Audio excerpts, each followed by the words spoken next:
So, guys, Fenerbahce won, Manchester United won full-time from Turkey in the UEFA Europa League on this Thursday night, where, again, it's just pure more misery for Manchester United on another European win that we've basically chucked away again. I mean, it's no surprise.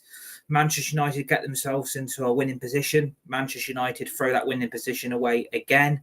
3 points for 9 in the Europa League so far. No win so far in the Europa League's brand new format. And Manchester United haven't won in Europe in over a year now, which is more embarrassment, more misery. And basically, Manchester United are trying to get out of the Europa League, but not trying to get out of the Europa League to the knockout stages. Manchester United keep finding a way of getting knocked out of Europe completely for the rest of the season. I mean, it's just very, very depressing.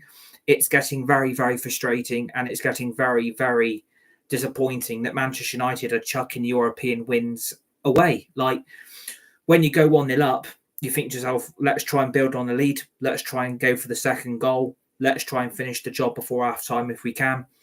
And again, 4 minutes into the second half, it's more poor defending, more poor goalkeeping, and a lack of creativity and a lack of attacking power from Manchester United in the whole of those 95 minutes. Yet again, where favouritism beyond Erik ten Hag is now get to a point of it needs to be called out for what it is. Certain players have had their time. Certain players have had their games. Certain players have had their chances to prove themselves in the Manchester United shirt. But this is what it does when Erik ten Hag continues to pick his favourites. They will let you down time and time and time and time again. And when you've got 3 points from 9 at the start of this Europa League, you think to yourself, how the hell have Manchester United started this Europa League like this? Well, I can tell you how you start this Europa League badly like this. It's where you don't score enough goals, you don't take enough chances, you don't convert your chances, and you've got a piss-poor back four that simply cannot defend. And when you've got a lazy back four and a lazy lethargic attack and a midfield that is having to basically create the chances on goal for your club, it's no wonder Manchester United have so far not picked up a European win in the Europa League this season, where this is the best chance of Manchester United finding their way back into the Champions League for next season. And Manchester United continue to frustrate the hell out of the fans and the hell out of the supporters. The performances aren't good enough. 3 points from 9 in Europe isn't good enough. And I think Erik ten Hag has got to take full responsibility for tonight's result. He's got to take responsibility for the team selection. And he's got to be taking responsibility for the piss-poor substitutions that did fuck all inside that second half, where it offered nothing. It offered nothing of any conclusion that Manchester United were going to win that game.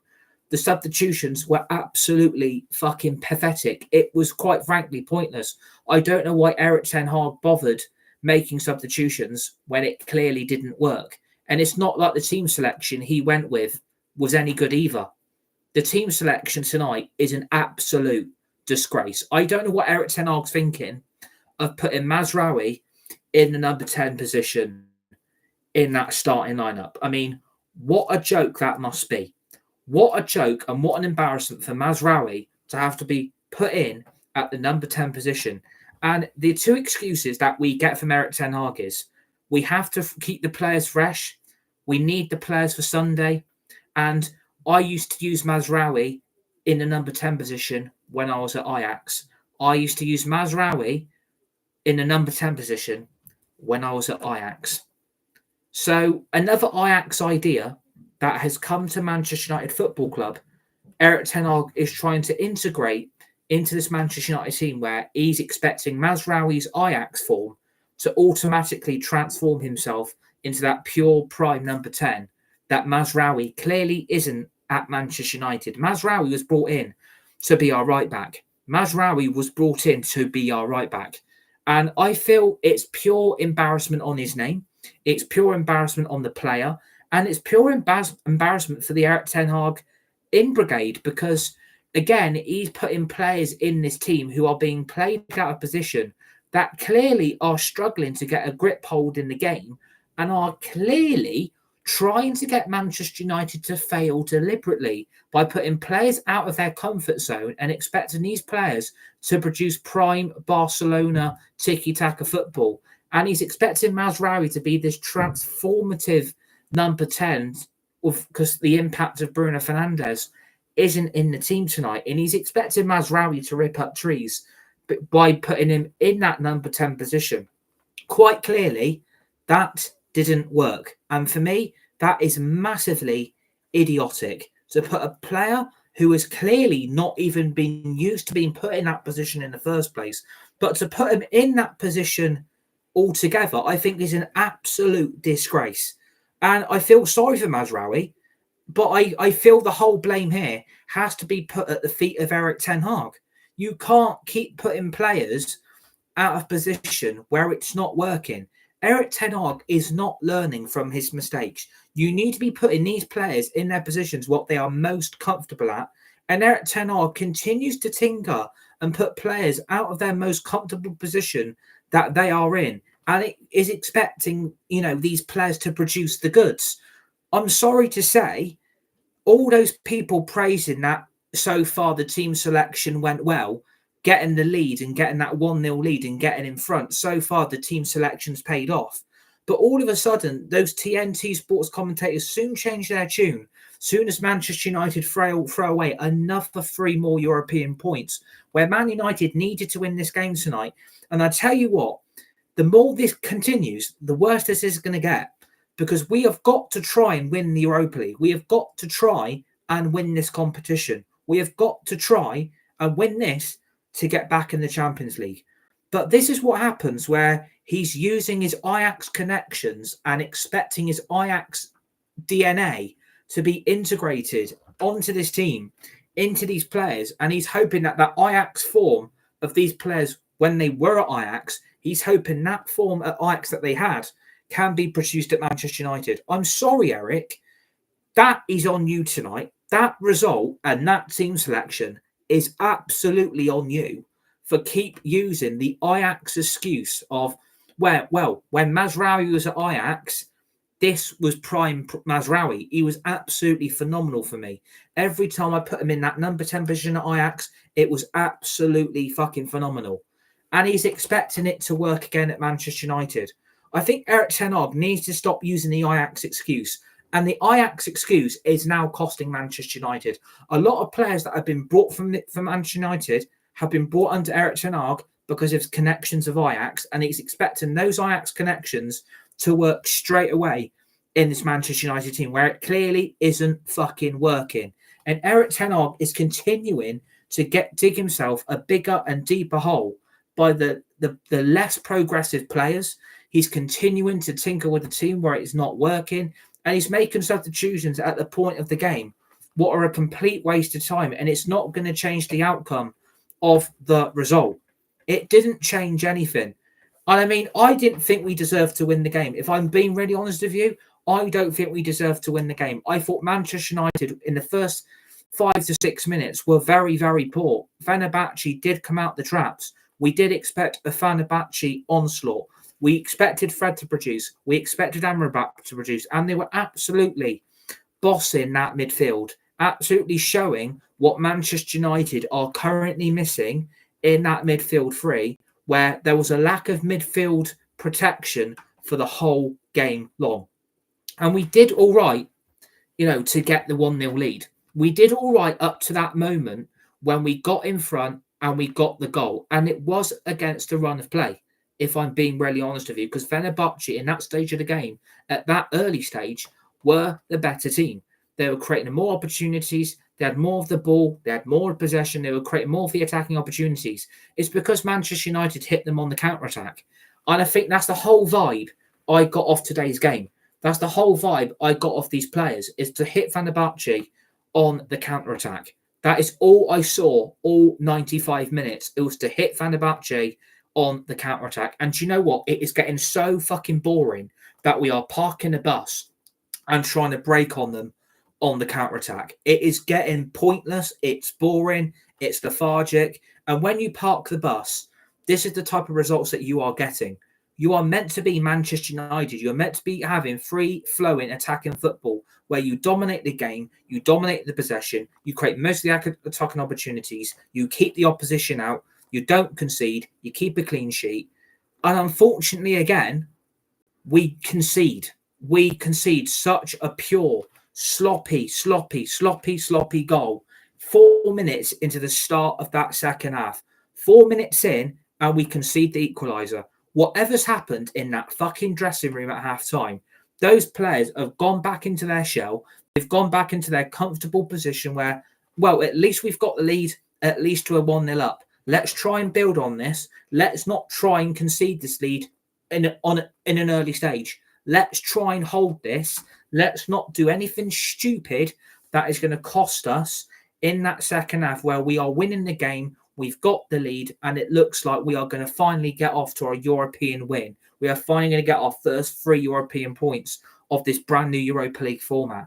But again, it's the same old, typically bad defending and bad, lazy, lethargic players who do not do their job when you want them to do it. And again, the 4 culprits at fault for that fucking Fenerbahce equaliser is Marcus Rashford, Diego Dalot, Victor Lindelof, and Lisandro Martinez. And the problem is with these 4, and I'm going to keep on stating it, Martinez isn't the same player when he's got Dalot in that team. Martinez isn't the same player in that team when he's got Victor Lindelof next to him. And the problem is Erik ten Hag is picking these players. Erik ten Hag continues to give these fringe, lazy, lethargic players an opportunity to go again and to give their all in a Man United shirt. Erik ten Hag is not learning. You can't keep using injuries and the Ajax DNA as an excuse. You can't keep hiding and protecting your failures as a manager when you are clearly setting us up to fail. All that hype, all that we're back. Look what we did against Brentford. Look how amazing we were. Look how great the football was. Look how fantastic we were. Look at the mentality tonight. Look at the lack of consistency. This is what happens when you build these players up. This is what happens when you give them praise. This is what happens when you get overhyped over one good result. Soon as the second game happens inside a week, it is straight back down to fucking earth again. And this is the telltale sign of these players that cannot fucking do it week in, week out. The consistency is not fucking there in those players to go again and then to go again and then to go again, go again, go again, go again and go again. These players are not up for it. These players are lazy. Their attitude stinks. They're lethargic. They're ball hoggers.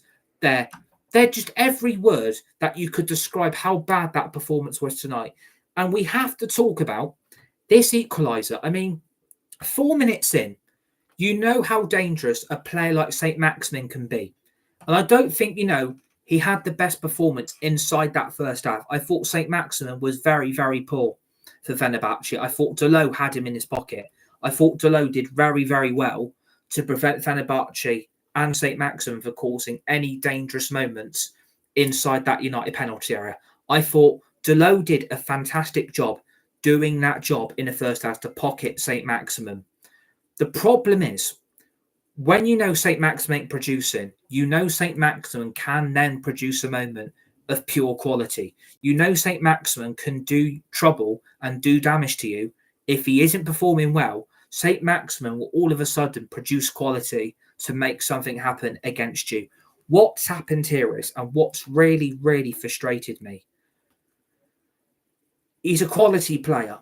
He's a player that I really, really wanted Manchester United to get hold of. I would have loved a player like St. Maximin being brought by Manchester United. He was a big, big fan favourite of mine, and I thought he was brilliant for Newcastle. And again, like I said, he didn't have a brilliant first half performance. But as soon as that second half starts, he looks like a completely different player.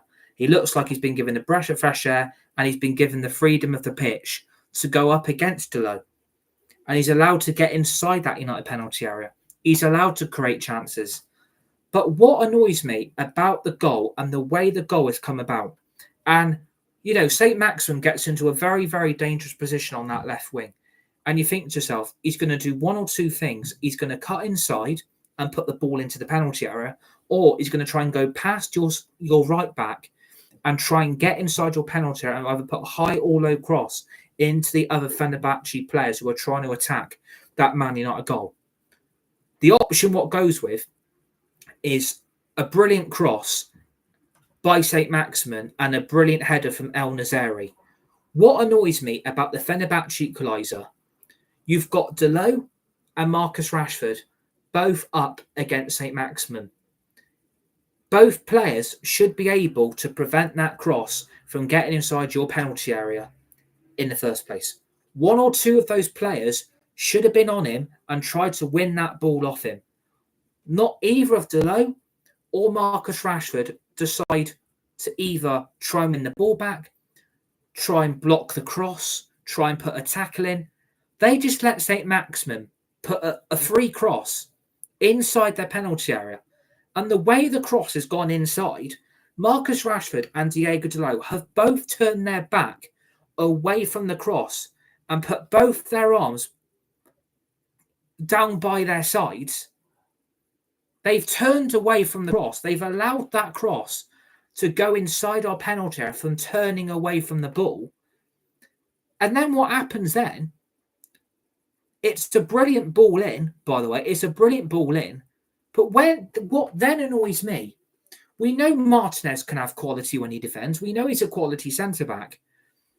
But what happens then is you've got Lindelof and Martinez both inside that Man United penalty area to protect the goal, to prevent El Nazari getting a free header on goal.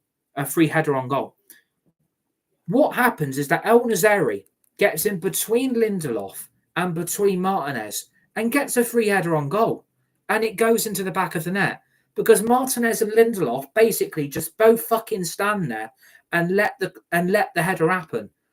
El Nazari has beaten both players to the ball and is allowed to get a free header on goal.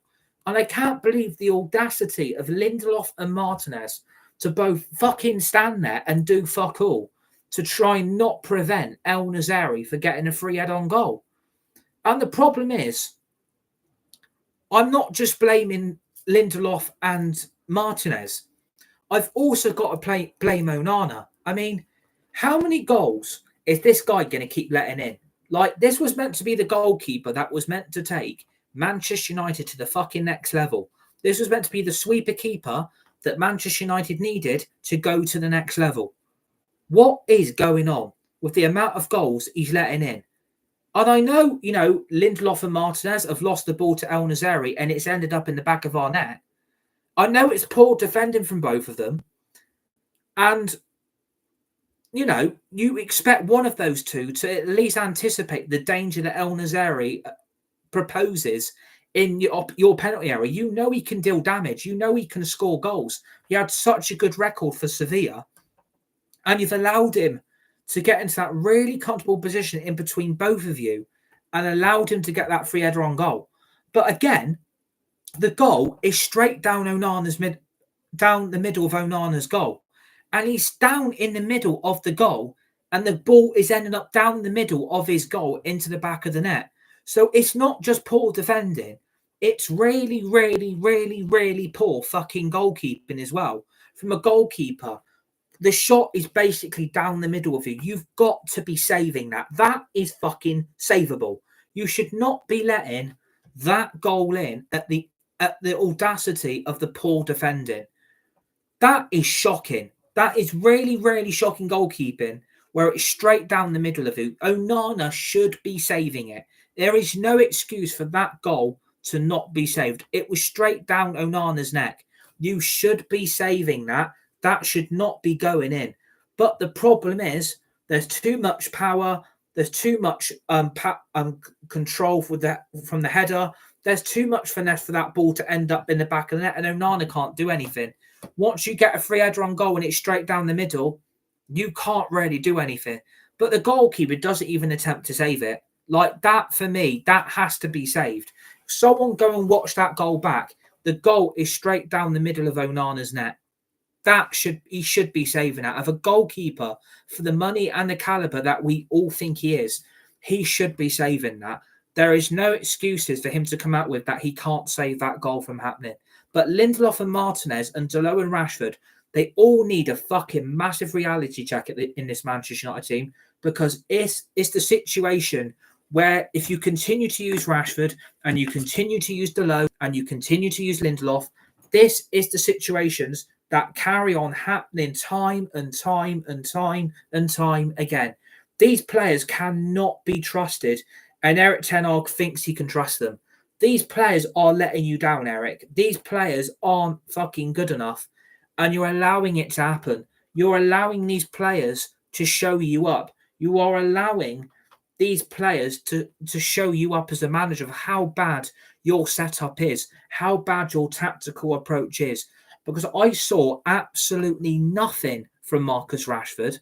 I saw nothing from DALOT, and I saw nothing from Lindelof. And the problem is, Erik ten Hag keeps on using these players. Erik ten Hag's picking the team. He's picking the lineup. He's picking the options off the bench. He's got too much favouritism with certain individuals. And this is the problem with this Manchester United manager.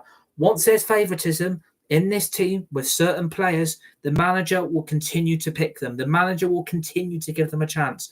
That lineup is a joke. That lineup is a joke. We all know, with the rumours today, Marcus Rashford has asked to leave. What is Marcus Rashford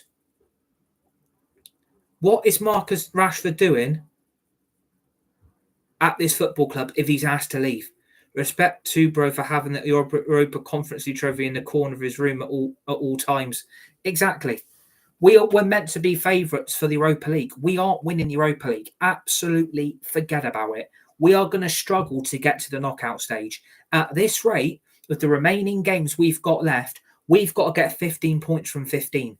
I cannot see that happening with the football that we are playing at this current moment in time. We will not do it. And people think we will do it. No, we won't, because the football is trash. The football's terrible. And I don't understand why Erik ten Hag keeps using Rashford. I don't know why he keeps using DALOT. And I don't know why he keeps using Lindelof. But it's got to come to an end. It's got to stop. Because they are not producing for you, Eric. These players do not give a shit. They aren't fucking good enough anyway. So why is he continuing to use Lindelof at left back? I mean, that is a joke. To put Victor Lindelof at left back when he's not even a left back, I know it's not his fault, but at the end of the day, he can't defend. He can't defend to save his life, and he can't even be bothered to clear that ball out of the penalty area away from danger. And he's got Martinez. Both those players together should come to a comprehensive decision to clear that ball away. I just can't believe El Nazari is allowed to go between both of them and get that free header. I can't forgive that. You can't teach a dog new tricks. This is the problem. When you use these players, this is the mistakes they're making. Like Marcus Rashford, it's the same player. If he's asked to leave, he shouldn't be playing for this football club. He shouldn't be asked playing. He should be on the bench rotting. I'm sorry to say, if you're going to keep picking Rashford, this is the same old Rashford that you're going to get. He ain't producing, Eric. He can't be bothered. He's lazy. He's got a bad attitude. His form stinks. Like, when you're going to realise that Marcus Rashford is better off out this team than what he is in it. He did nothing for 75 fucking minutes. And I can't believe he had that much time to play. I honestly cannot believe that Marcus Rashford was not dragged off at half-time, because I thought his first half performance was shocking. He isn't putting the energy levels in. He's not putting the effort in, and he can't be bothered. And Erik ten Hag continues to select Rashford. When is he going to realise? When is it about time that Erik ten Hag realised that Marcus Rashford is an absolute sitting duck who's waiting to be put out of his pain? He ain't performing. He isn't showing up. He can't be bothered to perform for the shirt. He doesn't care. His ego is bigger than the club, and he thinks he's Mr. Billy Big Bollocks. If he ain't producing, why has he not been dragged off at full time? Why has he been dragged? Why has he been allowed to play 70 odd fucking minutes? This makes no sense to me. And he isn't the only culprit. It's the same for Diego Dalot. All this hype around Diego Dalot's been such a prime right back lately. Diego Dalot's been magnificent under Erik ten Hag in the last 2 to 3 seasons. Dalot's been magnificent. The improvement and the role model, the amount of improvement in his game and the way he's moulded into this world class right back. I wouldn't put Dalot in a Sky Bet League 2 team. Dalot is never going to be that right back that you want defensively, and especially when you turn your back and you have both your arms beside your shoulder, you have both hands down by the side of you, and you allow that cross from St. Maxim to go into our penalty area. I can't believe how lazy that fucking is. Both of you are at fault for letting that cross happen, but you shouldn't be letting that cross happen. You've got to be blocking that cross. You can't be allowing a dangerous cross like that to get into your penalty area. You've got to prevent that piece of attacking play from happening, because it will cost you, and it did. You can't turn away from the ball. Are you afraid? It's not a great white shark. Like, you're not in the middle of the ocean. You've got a great white shark fucking streaming towards you. That is how it felt. It felt like Dalot and Rashford were too scared to block that cross, that were too scared to clear that ball away. That is idiotic defending. That is tactically poor defending. Whoever's trying to, improve our set piece decisions at this football club needs to work on the set pieces of the defending, because when you've got Dalot and Marcus Rashford turning out their bodies away from the ball and not trying to block that cross, you know that ball's going to go in the penalty area and you know it's going to end up in the goal. But to throw away the lead with 4 minutes in, you can't be doing that when you are 1-0 fucking up.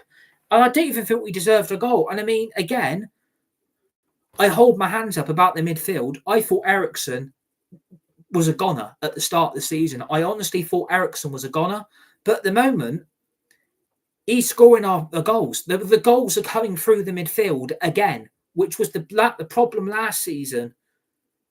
That was the problem. The goals are coming from the midfield. The front three are not fucking producing, and this is what happens when you have lazy strikers and wingers that are selfish with the ball and don't provide any fucking service for 95 fucking minutes.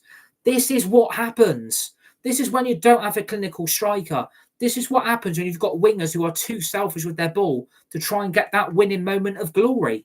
That was the whole story of that 95 minutes. I mean, Joshua ZIRKZEE is another culprit of how bad a signing he has actually been. We honestly thought he's that striker. He's that striker. He's that striker that we all need to, get the goals. He's going to be that striker that's really going to get us the goals this season. He's going to be a clinical player for Man United up front, and he'll be able to put the ball into the back of the net. We have so far played 8 Premier League games and 3 European games. He has scored 1 goal in 11 games. Clearly, again, isn't fucking good enough. He is lazy. His hold-up play isn't good enough. I mean, it's just the typical striker that Manchester United did not need at the start of the season. We didn't need these problems again if we have got no strikers that can score any goals. I mean, 1 goal in 11 games. Whose bright idea it is to scout Rasmus HOJLUND and to scout Joshua ZIRKZEE need their fucking eyes checking, because I tell you what, get down to Specsavers or get down to Boots and get fucking Postman Pat to do your fucking eye test for you, because whatever you were watching when you were scouting Rasmus HOJLUND and you were scouting Joshua ZIRKZEE, you either had your eyes shut or you were completely blinded by the price tag of these players that you could get them for, because neither are consistent enough. Neither are scoring enough goals. And this is what happens. This is when you don't have a clinical striker. Joshua ZIRKZEE is a massive, bad signing that Manchester United should have never went anywhere fucking near. And you've got fans and supporters arguing amongst each other because why is Joshua ZIRKZEE being written off early? Why is Joshua ZIRKZEE's Man United career not going to last long? Well, I'll tell you why it ain't going to last long. So actually, it's 1 goal in 12 games. If you count the Carabao Cup, we've played 12 games this season and he has scored 1 goal. And that was the start of the Premier League season. What Erik ten Hag thought was it a good idea to be starting Joshua ZIRKZEE tonight? Whose idea was that to start ZIRKZEE? Whose idea was it that, do you know what? He may only have 1 goal in 11 games, but you know what? Let's start him tonight. He might be able to produce the goods in the Europa League. He might be able to score the goals that we need. Whose bright idea was that tonight? Was that Erik ten Hag's idea or the coaching staff idea to start ZIRKZEE? Whoever idea that was, you need to be looked at. You need to see a psychiatrist, because I tell you what, ZIRKZEE is producing nothing. Another player who doesn't want to be here, and you're starting him. So that's 2 players already out the starting 11 who do not want to be here, and Erik ten Hag is continuing to use them. That was a bad tactical decision to start ZIRKZEE tonight, where you've got Rasmus HOJLUND starting at the weekend against Brentford, and all of a sudden, no, as soon as European football, we're putting Rasmus straight back on the bench and we're going to use ZIRKZEE. That is idiotic coaching, it's idiotic management, and it's idiotic tactical setup, which is going to set us up to fail. I saw nothing apart from the assist he got for the Eriksson goal. That was all ZIRKZEE did before he got dragged off finally. And he's frustrating me because I want him to succeed.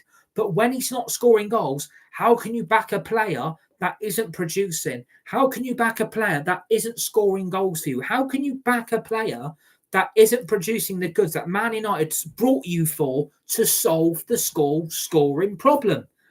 And you've got Paul Scholes and Owen Hargreaves fucking laughing their socks off about why is Mazraoui starting in the number 10 position. I completely have to agree.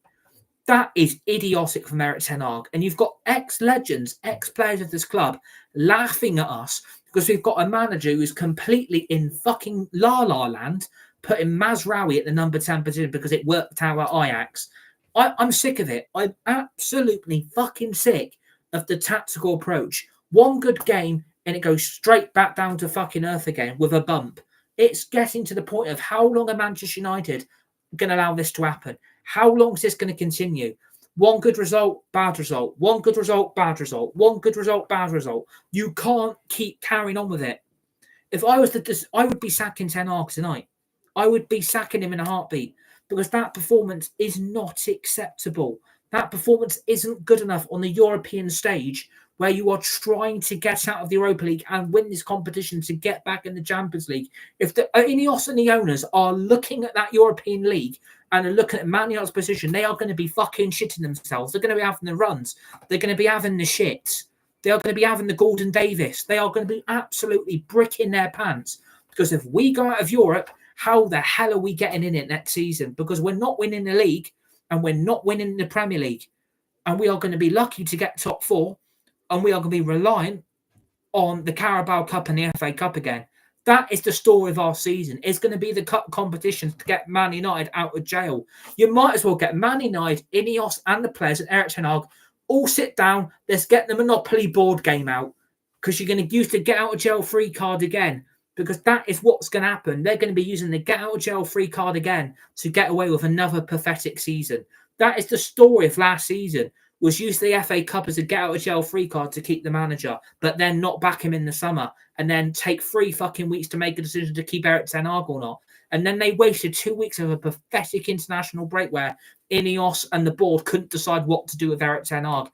This is what's happening in Europe when you've got shit players playing under a shit manager who's got no tactical setup to try and win a European game. We were dominating Fenerbahce in that second half, and we should have won. The amount of chances we had in the end, Man United didn't convert any of them. That tells you the story of Man United's season. When you don't take your chances and you don't convert, this is the points you drop.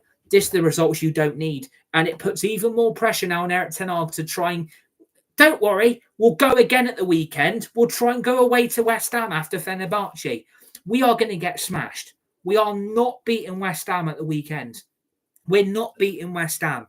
I am telling you now. They are going to be gunning for us because they're going to look at that and they're going to look at the way Man United conceded that goal. They'll target that back 4.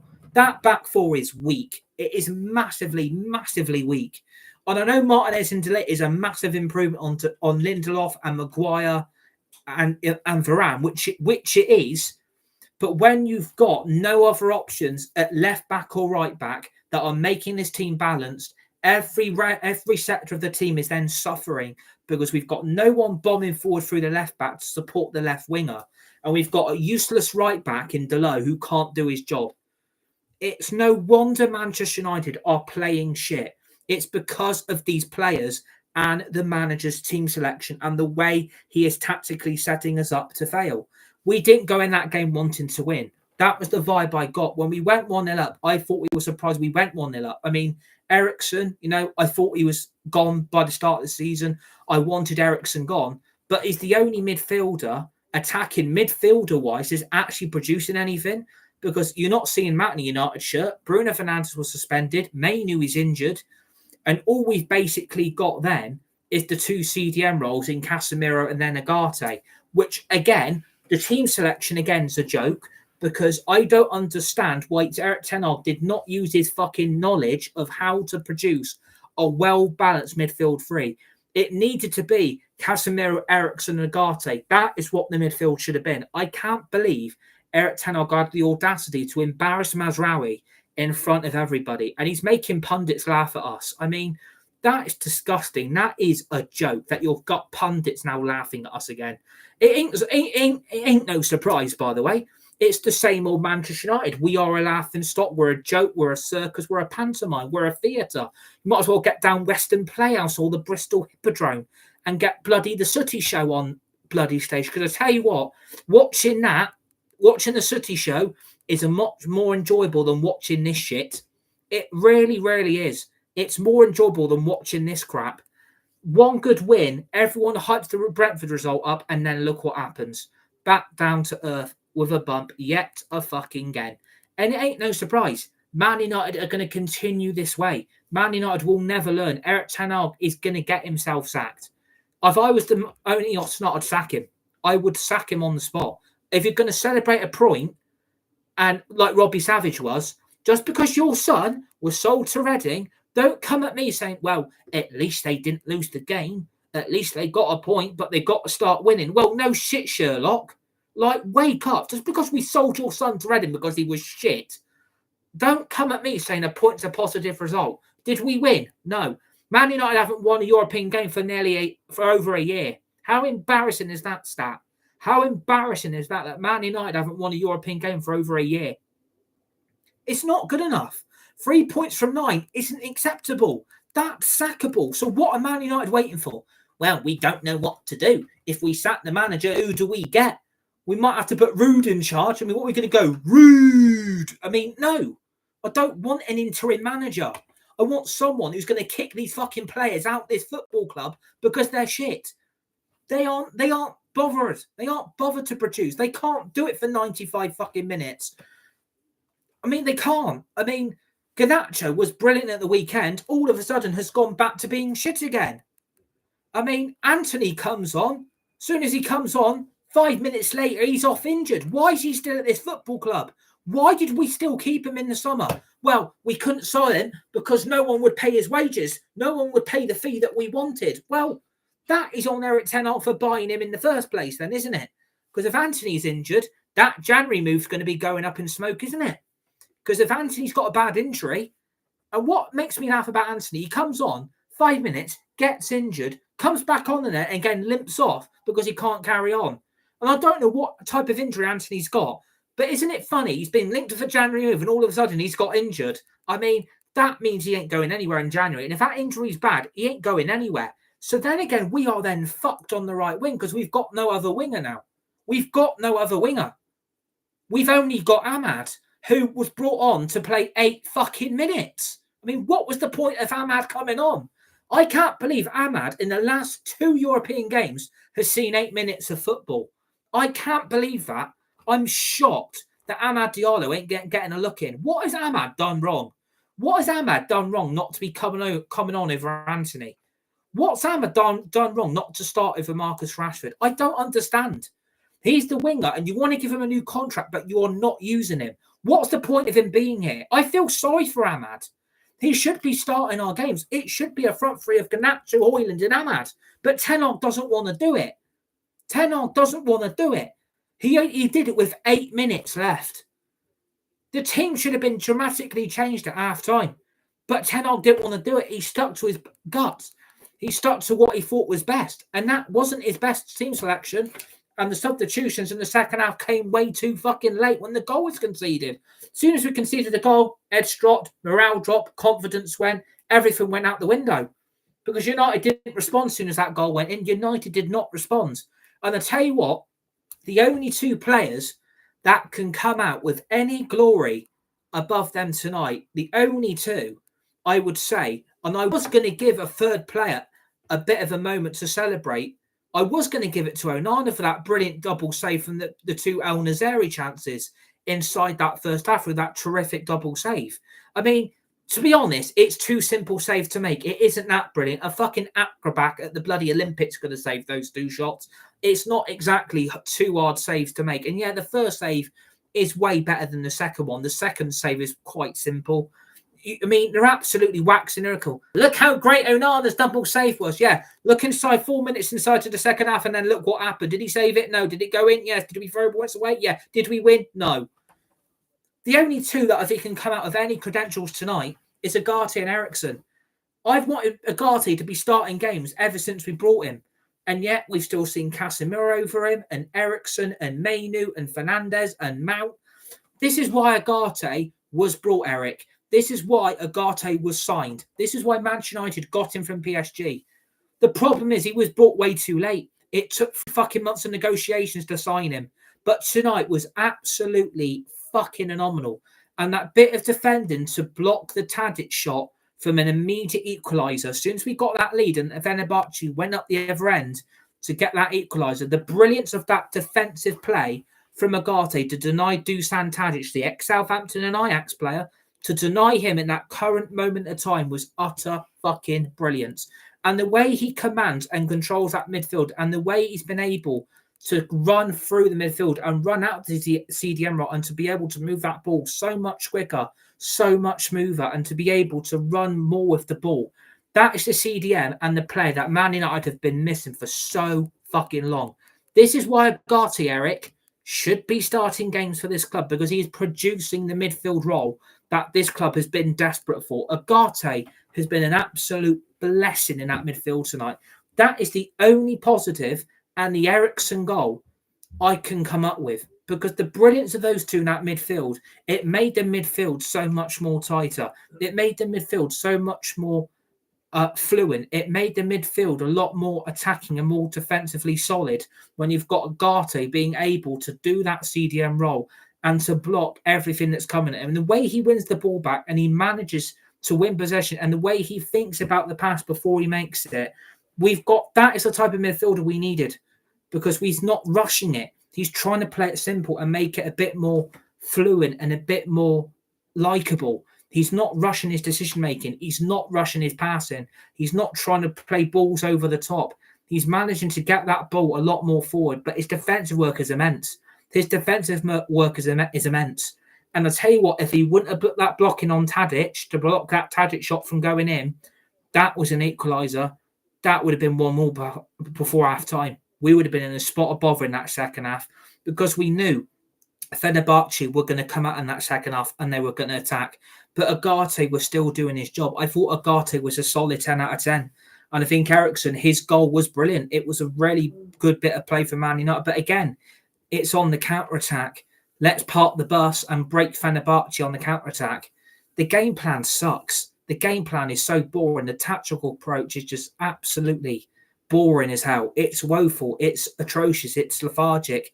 This isn't Manchester United. This isn't the way we were brought up to support this club. This isn't the way I want us to play. This is not the way I want us to perform. It's just not good enough. And to throw away the lead within 4 minutes, it's disappointing. But it's lazy Marcus Rashford. It's lazy Diego Dalot.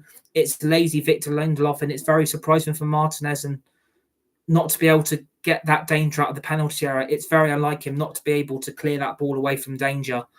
But like I said, the only two strong candidates to the player of the match, which I'm giving them to, is Agate's performance for the whole 95 minutes and the Eriksson goal. That's the only positives can take, because this is more European misery. 3 points from 9. We haven't won a European game for a year and over. That is an embarrassing stat.